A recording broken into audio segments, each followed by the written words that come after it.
Bien, vamos a iniciar la enseñanza del día de hoy y vamos a tener una palabra de oración. Padre, te quiero pedir, Señor, que tome control de este tiempo, Señor, de adoración, de alabanza, este tiempo donde podemos expresar, Señor, nuestra gratitud a ti, pero también, Señor, que tú nos hables a través de la palabra de Dios. Guía a cada uno de los que me van a escuchar en el día de hoy a las Escrituras y háblale a través de ellas, Señor. Que la palabra expuesta hoy sea para edificación de tu iglesia. En el nombre de Jesús te doy las gracias, Padre. Amén. Bien, continuamos con el mensaje que estamos trabajando en el libro de Hechos, la iglesia naciente, ¿verdad? Y continuamos con el capítulo 7, que tiene que ver con la defensa de Esteban. Recordamos que Esteban estaba siendo juzgado por el Sanedrín, porque él le habían acusado de blasfemar en contra de Moisés, o sea, de la ley, en contra del templo. Así que Esteban, muy lleno del Espíritu Santo, comienza la defensa. Una defensa que podríamos decir es una defensa de la fe. Y comienza a exponer punto a punto por qué él predica a Cristo. Así que continuamos con capítulo 7, desde el versículo 20 hasta el versículo 50. Bien, la defensa de Esteban nos lleva a reflexionar nuestro llamado como mensajeros del Evangelio de Jesucristo. Esteban expone la historia de Moisés, un hombre extraordinario, un líder de Israel, quien fue guardado por Dios milagrosamente de la muerte desde su nacimiento. Él nació en tiempos peligrosos para los niños. Fue también rechazado por sus hermanos cuando él fue movido o tuvo ese interés de salir a ayudar al pueblo desde su posición como líder en Egipto. También fue preparado por Dios y llamado por Dios para liberar a su pueblo, porque Dios escuchaba el clamor del pueblo y éste envía a un libertador. Moisés también fue el instrumento de Dios para juzgar al pueblo de Egipto. Y así encontramos a Moisés dirigiendo a la nación de Israel hasta la tierra prometida, en el cual muchas cosas sucedieron, en el cual muchas cosas podemos aprender. Creo que la historia de Moisés se repite de diferentes formas en las vidas de los cristianos fieles a Dios. Porque al igual que Moisés, Dios nos rescata de nuestra vana manera de vivir. Pues vivíamos en nuestros delitos y pecados, como podemos encontrar en el libro de Efesios, capítulo 2. Efesios capítulo 2, versículo 1 y 2. Dice así la palabra del Señor. Y Él os dio vida a vosotros cuando estabais muertos en vuestros delitos y pecados, en los cuales anduvisteis en otro tiempo, siguiendo la corriente de este mundo, conforme al príncipe de la potestad del aire, el espíritu que ahora opera en los hijos de desobediencia. Pues nosotros andábamos en eso, muertos en nuestros delitos y pecados, y nuestro oído era atento no a Dios, sino al mover del mundo, a las corrientes del mundo. Y de allí Dios nos rescató.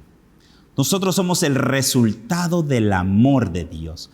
Alguien fue tocado por Dios y usado por Dios para que nos diera un testimonio de Cristo. Ahora es nuestro turno de buscar y rescatar lo que se ha perdido. Vamos a tomar un ejemplo que particularmente está en las noticias en el día de hoy. Los rescatistas, que con mucho valor salieron y fueron a ayudar a los perdidos, a los que padecen, a los que no pueden escapar producto de las crecidas de los ríos y de los deslices de la tierra, provocados por el mal tiempo que tuvimos la semana pasada. Ellos arriesgan sus vidas, dan todo su esfuerzo para llegar hasta donde está el necesitado. También están todos los panameños que unidos dan su aporte, donando comida, ropa, agua, colaborando con sus bienes también, dinero, para sustentar al que quedó sin nada. Doy gracias a Dios por esas personas que sin interés alguno ayudan a los necesitados. Gracias por todos los que pudieron aportar para llevar esa ayuda a los necesitados de allá en Tierras Altas y en Chiriquí. Bueno, ellos son ejemplos, los rescatistas y aquellos que apoyan esta misión de rescate son como la iglesia. Deberían ser ejemplo para nosotros, para inspirarnos a todos y a cada uno a responder al llamado de Dios definido en Marcos 10:45. Buscar y salvar lo que se ha perdido. Vamos a buscar en Marcos 10:45. Es un versículo que tenemos como lema también, ¿verdad? Marcos 10:45 dice así: porque el Hijo del Hombre no vino para ser servido, sino para servir y para dar su vida en rescate por muchos. Este mensaje que hoy vamos a escuchar debe inspirarnos a salir con entusiasmo, con todas nuestras fuerzas, a rescatar a los perdidos. Esteban empieza su defensa sobre Moisés, sobre la palabra de Dios, con la vida de Moisés. Y el primer punto que podemos ver es guardado milagrosamente por Dios. Vamos al capítulo 7 de Hechos, versículos 20 al 22. Dice así: en aquel mismo tiempo nació Moisés y fue agradable a Dios y fue criado 3 meses en casa de su padre. Pero siendo expuesto a la muerte, la hija de Faraón le recogió y le crió como a hijo suyo. Y fue enseñado Moisés en toda la sabiduría de los egipcios, y era poderoso en sus palabras y obras. Veamos primero la fidelidad de Dios. Dios es fiel a sus promesas. Luego de que proveyera por medio de José seguridad y sustento a la familia de Jacob en tiempos de escasez, ahora sigue siendo fiel al pueblo naciente. Han pasado alrededor de unos 400 años y Dios no olvida su promesa hecha a Abraham. El plan de Dios se ejecuta a la perfección. Dios no hace nada ni antes ni después. Todo lo hace perfecto, en el momento oportuno. Su plan se ejecuta desde antes de la creación y está en acción hasta el día de hoy. El plan de restaurar la creación, incluyendo la salvación de la humanidad, está en ejecución. Pero sabemos que así mismo como este plan se desarrolla, Satanás ha hecho su parte y usa a muchos hombres para esparcir su maldad. Moisés nace en un tiempo donde el pueblo estaba siendo oprimido por el nuevo faraón. Para tratar de reducir al pueblo, promulga una ley que todo hijo varón debía ser tirado al río. Eso se encuentra en el libro de Éxodo, capítulo 1. Éxodo, capítulo 1, versículo 22. Dice así: entonces Faraón mandó a todo su pueblo diciendo: echad al río a todo hijo que nazca, y a toda hija preservad la vida. ¿Qué escenario más difícil que vivió Moisés a su nacimiento? Pero ese escenario me recuerda también a la experiencia vivida siglos más tarde por los padres de nuestro Señor Jesucristo. El rey Herodes, al enterarse de que nacería el rey de los judíos, ordena matar a todos los niños menores de 2 años que se encontraban en Belén. Pero avisados por un ángel, son guiados a ir a Egipto, a refugiarse hasta que Herodes muriera. Dios es fiel y siempre ha sido fiel, pero tenemos que estar alertas a la voz de Dios para cuidar a nuestros niños del enemigo. En segundo lugar, veamos la importancia de cuidar a los niños. Dios es fiel, pero es importante que nosotros sepamos cuidar a nuestros hijos, a nuestros niños. No es de extrañar que nuestro enemigo quiera siempre destruir a nuestros hijos.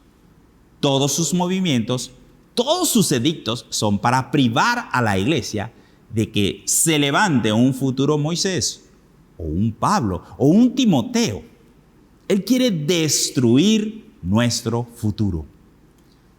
Los padres de Moisés reconocen que este niño es especial para Dios. Pero ¿saben? Todos los niños son especiales para Dios. No debemos descuidar a ninguno de ellos, dejándolos en las manos de nuestro enemigo Satanás. Ellos cuidaron del niño hasta que no pudieron esconderlo más. Y por un milagro de Dios, fue rescatado por la hija de aquel que había ordenado su muerte. Esta es la mano de Dios, librando al futuro libertador del pueblo. Todas las cosas están siendo preparadas por Dios para que sus hijos caminen en ella. Pero debemos creerle a Dios y no ser confundidos por las corrientes de este mundo. Hoy día hay muchas filosofías, hay muchas creencias. Tenemos que tener cuidado de qué están aprendiendo, qué están escuchando nuestros hijos. En tercer lugar, vemos que Dios es fiel y es importante. Hay una importancia de enseñarles a temer a Dios. Moisés aprendió mucho en casa de los egipcios. Se convirtió en un hombre sabio, poderoso en palabra y obras. Pero también sabemos que desde muy pequeño fue enseñado a temer a Dios por su propia madre, pues ella fue la que lo crió. ¿Cómo fue eso? Éxodo 2, vamos a buscarlo en Éxodo 2, 7. Éxodo 2, versículo 7 al 9. Dice así la palabra de Dios. Entonces su hermana dijo a la hija de Faraón: iré a llamarte una nodriza de las hebreas para que te críe este niño. Y la hija de Faraón respondió: ve. Entonces fue la doncella y llamó a la madre del niño, a la cual dijo la hija de Faraón: lleva a este niño y críamelo, y yo te lo pagaré. Y la mujer tomó al niño y lo crió. Esta era la mamá de Moisés, que continuó la crianza de Moisés. Esto nos recuerda que los padres deben criar a sus hijos en el temor a Dios, en instruirlos a caminar con Dios, pues vendrán el tiempo donde seguirán su camino y es necesario haberlos preparado no solo para la vida, sino para tener una relación con Dios, que es lo más importante. El Señor Jesucristo también fue criado por sus padres. Dice la Escritura que el niño crecía en sabiduría y en gracia. Así que es un llamado a que Dios nos respalda, pero nosotros tenemos la labor de cuidar a nuestros niños, porque nuestro enemigo, Satanás, quiere destruirlo, al igual que Moisés. Vamos ahora al segundo punto que sustenta Esteban en su discurso. Dice así, los versículos del 23 al 29. Rechazado por su pueblo. Cuando hubo cumplido la edad de 40 años, le vino al corazón el visitar a sus hermanos, los hijos de Israel. Al ver a uno que era maltratado, lo defendió e hiriendo al egipcio, vengó al oprimido. Pero él pensaba que sus hermanos comprendían que Dios les daría libertad por mano suya, mas ellos no lo habían entendido así. Y al día siguiente se presentó a uno de ellos que reñían y los ponía en paz, diciendo: varones hermanos sois, ¿por qué os maltratáis el uno al otro? Entonces el que maltrataba a su prójimo le rechazó, diciendo: ¿quién te ha puesto por gobernante y juez sobre nosotros? Wow, qué interesante. ¿Quieres tú matarme como mataste ayer al egipcio? Al oír estas palabras, Moisés huyó y vivió como extranjero en tierra de Madián, donde engendró 2 hijos. A los 40 años, Moisés se siente listo para llevar a su pueblo a la libertad. Quizá quería liderarlos. Se sentía ya preparado para dirigir a los israelitas. Dice allí que con los egipcios había aprendido mucho. Era muy sabio y era muy bueno con las palabras. Qué extraño, ¿verdad?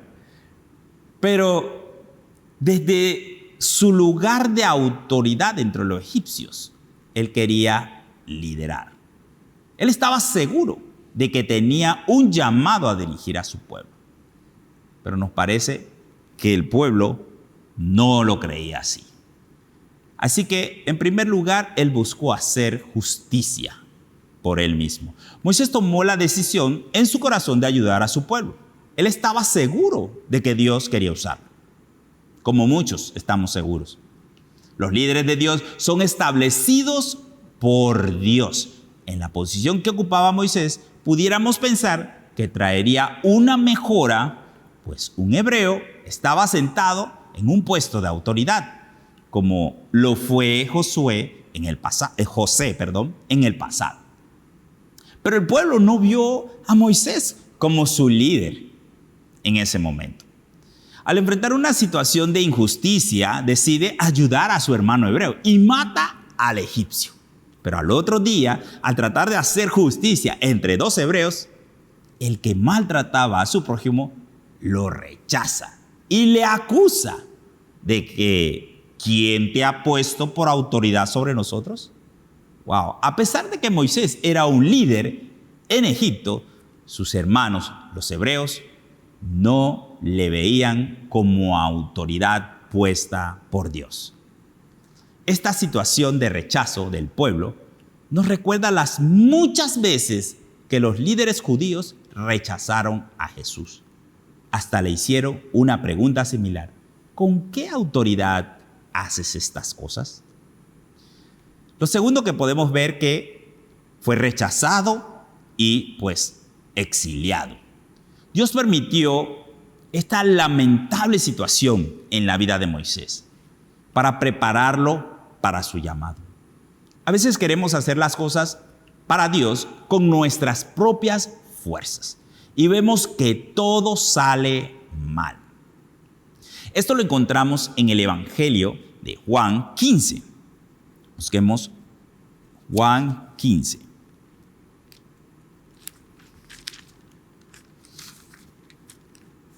Versículo 5. Juan 15, versículo 5 dice así: yo soy la vid, vosotros los pámpanos. El que permanece en mí y yo en él, éste lleva mucho fruto, porque separados de mí, nada podéis hacer. Mucha frustración encontramos en los que quieren ir a Cristo por sus propios medios. Pues la Escritura dice que la salvación es obra de Dios, no voluntad de hombre. También están aquellos que quieren luchar contra el pecado en sus propias fuerzas. La Biblia nos dice también en Romanos 7 que hay un conflicto interno con el cual luchamos. Nos sentimos miserables en este cuerpo de muerte. Pero Pablo concluye en Romanos 7 diciendo: gracias doy a Dios por Jesucristo, Señor nuestro. Mucho menos podemos tener una vida piadosa, mostrando el carácter de Cristo. Si no, la vivimos en el poder del Espíritu Santo.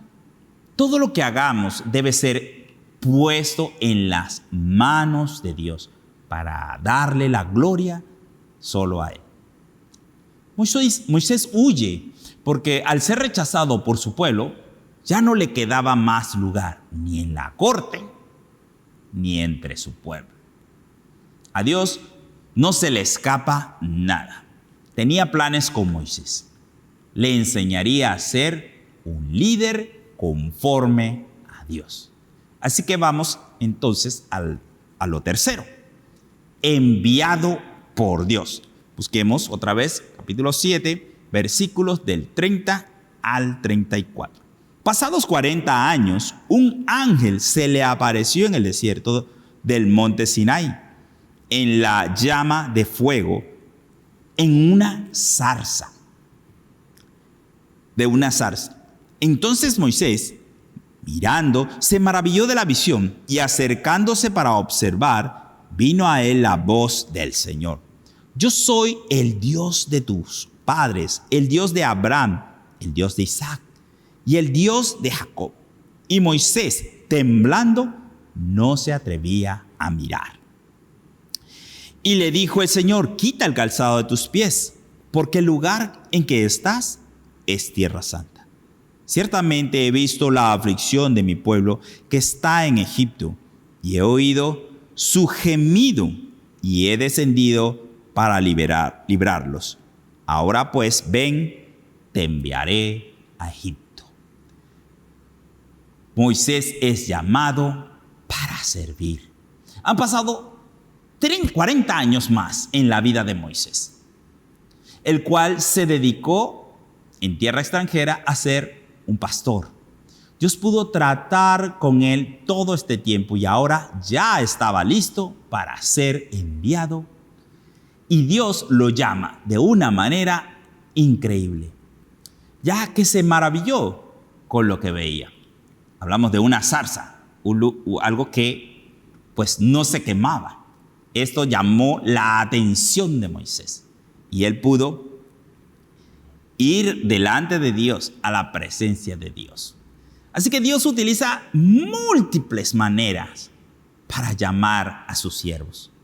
Hemos escuchado diferentes testimonios en la semana del Congreso y cada uno tiene algo muy especial. Dios nos llama a vivir en santidad. En otras palabras, a vivir apartados para su servicio. Nuestro testimonio es una forma de hablarles a otros de Jesús y lo que ha hecho en nuestra vida.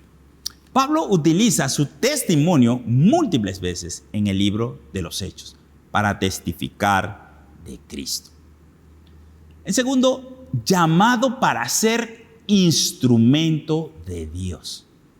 Esteban les recuerda a los líderes de Israel que Dios llamó a Moisés para que sirviera a su pueblo, para que los liberara y los guiara. En el Antiguo Testamento, en el libro de Éxodo, se narra la historia de todo lo que aconteció en Egipto, cómo Dios usó a Moisés con poder para someter al faraón y éste pudiera dejar ir al pueblo.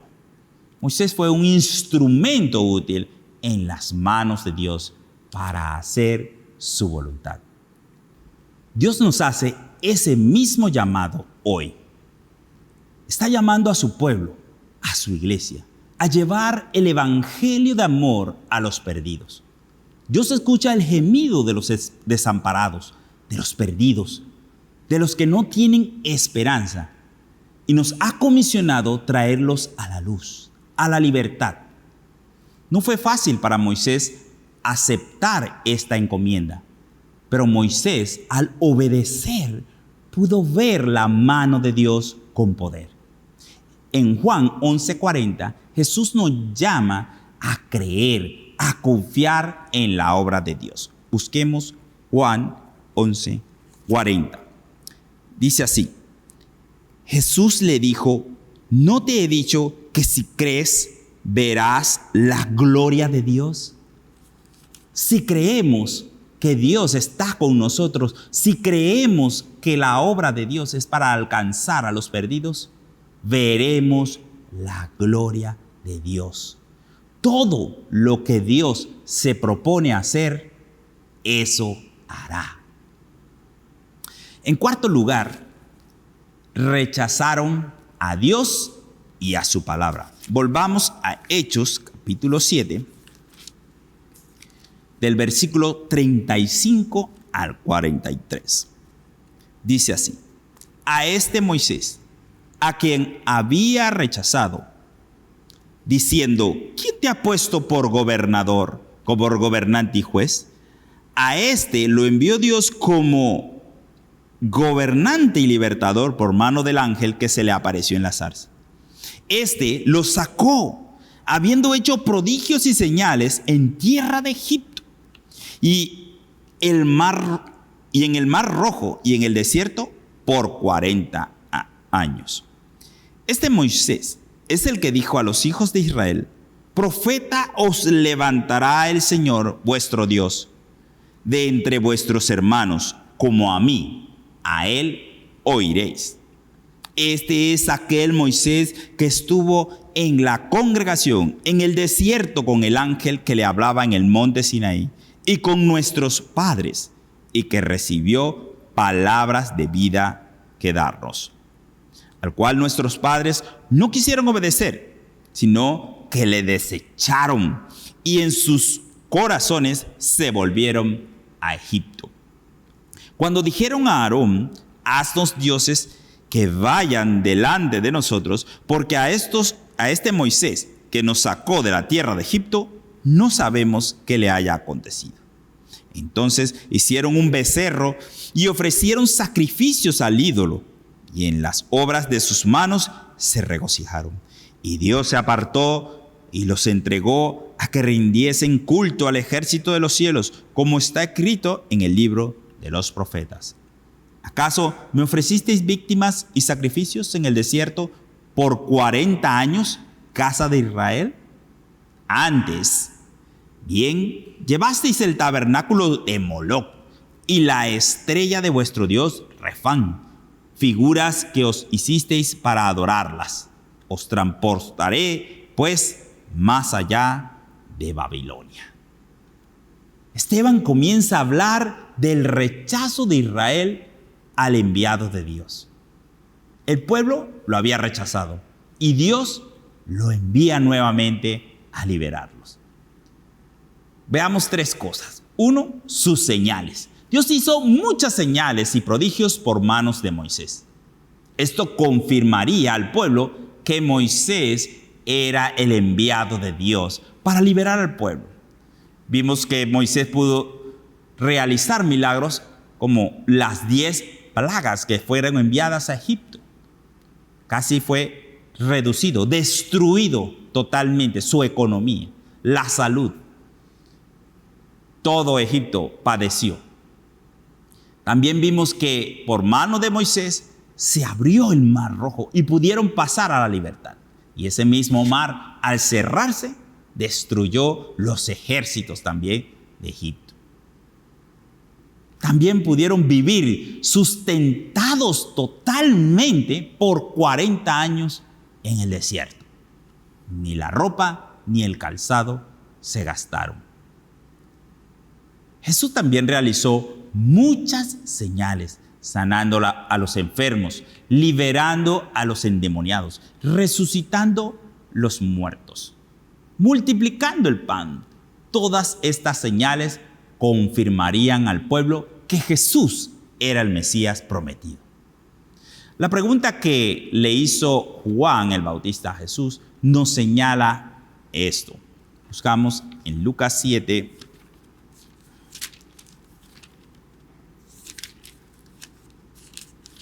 Lucas 7,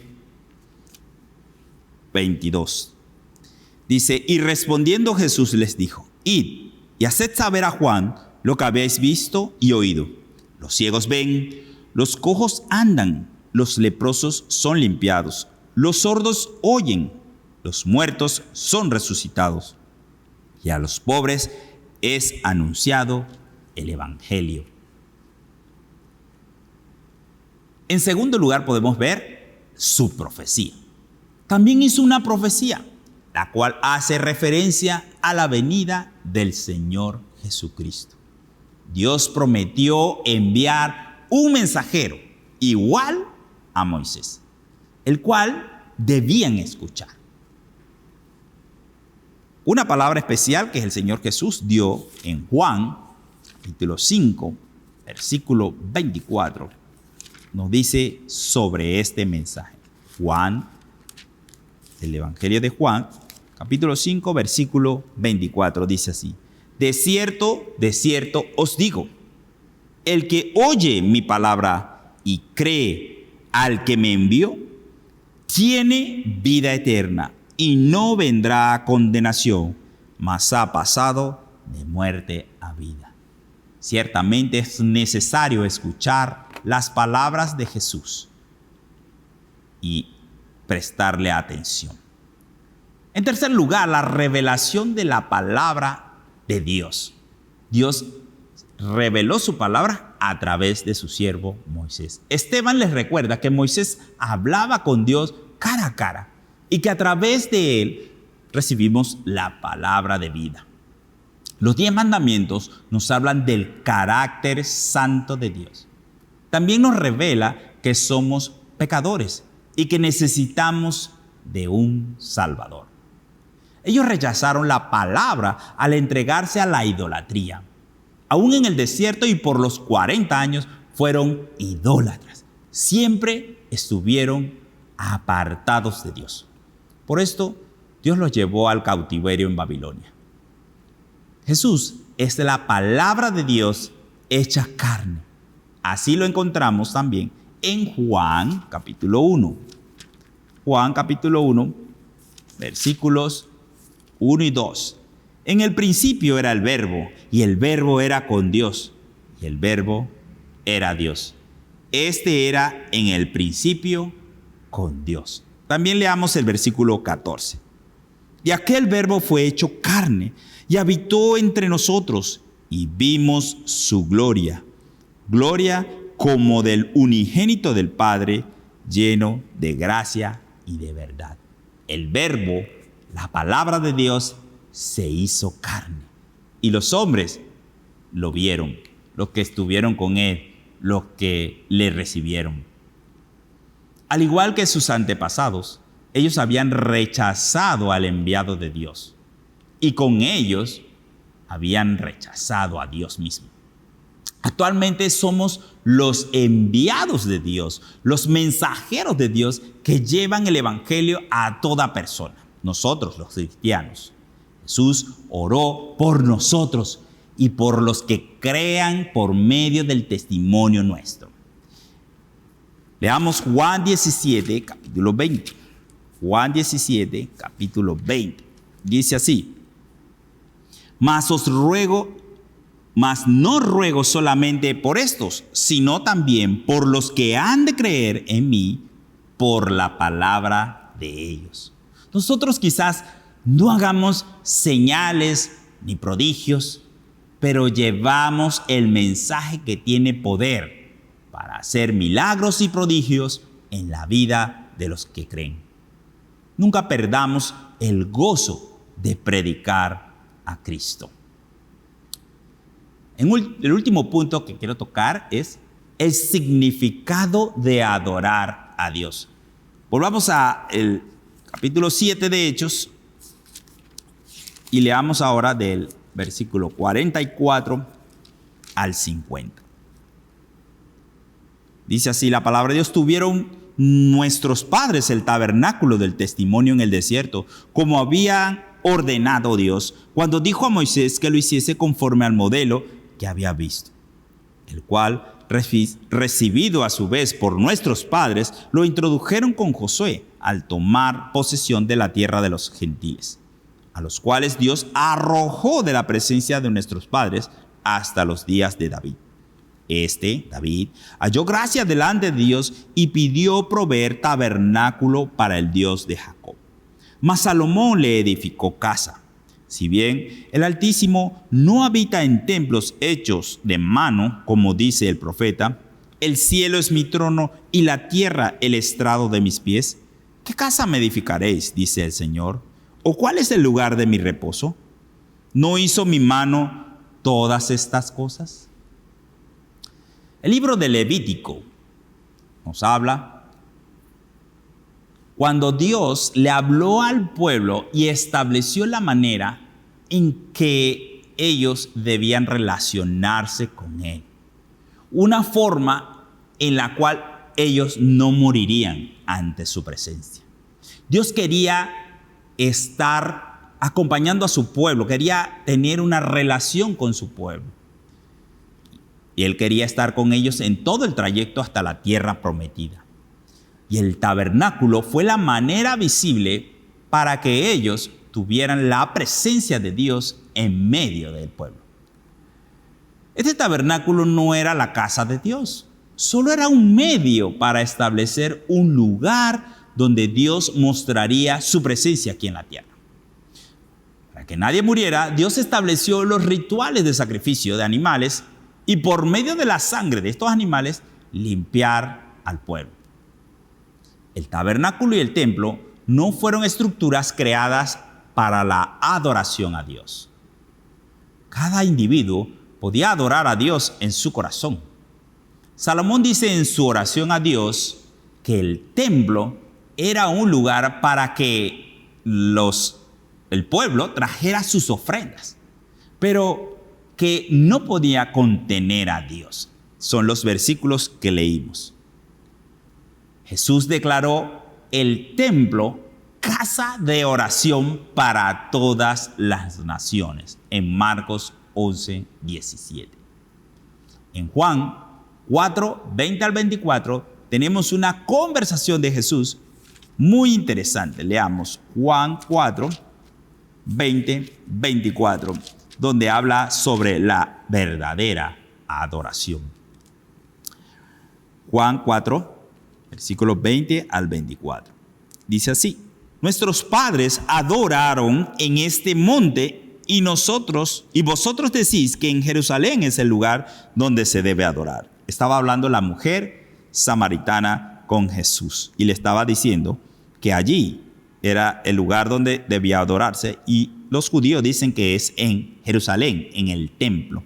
Pero la respuesta de Jesús dice: Jesús le dijo, mujer, créeme que la hora viene cuando ni en este monte ni en Jerusalén, o sea, en el templo, adoraréis al Padre. Vosotros adoráis lo que no sabéis. Nosotros adoramos lo que sabemos, porque la salvación viene de los judíos. Mas la hora viene, y ahora es, cuando los verdaderos adoradores adorarán al Padre en espíritu y en verdad, porque también el Padre tales adoradores busca que le adoren. Definido totalmente el propósito del templo y la verdadera adoración. No se necesita un lugar específico para la adoración. Ni el templo ni el tabernáculo eran lugares donde Dios habitaba. Nosotros, los hijos de Dios, podemos reunirnos en cualquier lugar que decidamos y adorar a Dios. Pues Dios no habita en templos hechos a mano de hombres. Dios habita en nosotros. Busquemos en la carta a los Corintios, la primera carta a los Corintios, capítulo 3, versículos 16 y 17. Dice así la palabra de Dios: ¿no sabéis que sois templo de Dios y que el Espíritu de Dios mora en vosotros? Si alguno destruyere el templo de Dios, Dios le destruirá a él, porque el templo de Dios, el cual sois vosotros, santo es. Somos el templo de Dios y Dios hoy habita en medio de su pueblo, dentro de nosotros.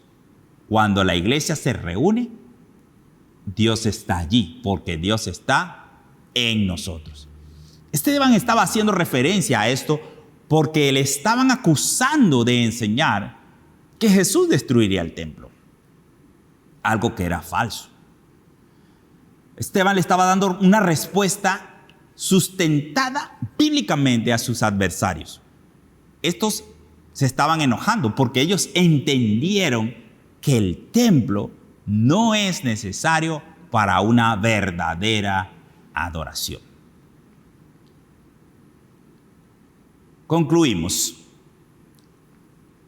Fuimos rescatados de nuestra vana manera de vivir por medio de la sangre de Jesucristo para servir a Dios. Fuimos llamados igualmente para ser siervos y llevar el mensaje a todas las personas de todas las naciones. Al igual que Moisés, quien hizo grandes prodigios y milagros, debemos predicar y confiar en el poder del Espíritu Santo. Solo en su poder haremos grandes cosas y veremos la gloria de Dios. El Señor Jesús nos salvó para que pudiéramos con libertad estar en la presencia de Dios todos los días y a donde vayamos. Estamos viviendo en tiempos angustiosos. No perdamos la perspectiva ni el enfoque como iglesia. Busquemos a los perdidos. Ocupémonos de nuestro llamado. Vamos a orar. Padre, hemos visto la vida de Moisés a través de las palabras de Esteban. Un hombre llamado desde la niñez, protegido por ti, para llevar al pueblo a la libertad. Hoy podemos ver ese mismo llamado en nosotros. Tú nos has guardado, nos has llamado y nos has encomendado para llevar el evangelio a toda criatura. Que este mensaje que hoy tú nos has regalado pueda calar en nuestro corazón y podamos movernos en estos tiempos angustiosos donde muchos están afligidos por las necesidades económicas, muchos están afligidos por las pérdidas, por las muertes del COVID. Padre, ayúdanos a tener compasión, ayúdanos a tener esa pasión para alcanzar a los perdidos. Así como dice Marcos 10, que tú viniste a servir, a rescatar a los que se han perdido. Padre, ayúdanos a que podamos servir, a servirte llevando el evangelio, llevando la luz a todo lugar. Que aprovechemos toda oportunidad para predicar de Cristo con nuestro testimonio, con nuestras acciones y con tu palabra, Señor. En el nombre de Jesús te doy las gracias. Gracias por tu iglesia, Padre. Amén. Dios les bendiga.